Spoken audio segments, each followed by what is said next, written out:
তো হ্যালো বন্ধুরা, তোমাদের কাছে ছোট্ট একটি মিনি ব্লগ নিয়ে চলে এলাম। এখানে দেখো মাকে কিভাবে, দুর্গা মাকে কিভাবে মণ্ডপে তোলা হলো সেটা তোমাদেরকে একবার দেখে দিচ্ছি। ঠিক এখান থেকে দুই ধাপ থেকে তিন ধাপে উপরে তোলা হয়েছে, কত কষ্ট করে তোলা হয়েছে সেটা তোমাদের দেখাচ্ছি।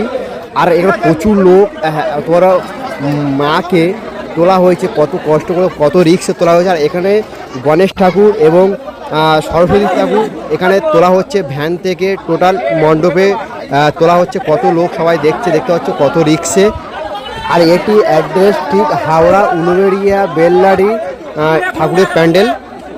দুর্গা মায়ের 4 সন্তানকেও তার পাশে রাখা হচ্ছে, কিভাবে তোলা হচ্ছে, কত লোক দেখতে পাচ্ছ, কিভাবে কত রিক্সে মানে তোলা হচ্ছে।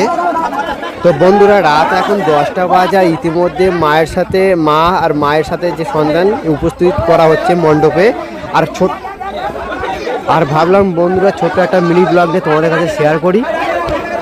আর দেখো মায়ের সাথে গণেশ, কার্তিক এবং লক্ষ্মী, সরস্বতী কত সুন্দর দেখতে লাগছে। আর এখানে প্রায় কাজ হয়ে এসছে, এবার তোমাদেরকে আমি কমপ্লিটটা দেখাবো। আর এবার দেখো কার্তিক আর সরস্বতীকে আনা হচ্ছে, মানে উপস্থিত করা হবে মণ্ডপে। দেখতে পাচ্ছ কিরকম ভাবে তুলছে সেটা তোমরা দেখতে থাকো একটু। আর ভাবলাম সাথে আমিও একটু দেখছি আর তোমাদেরকেও একটু শেয়ার করি।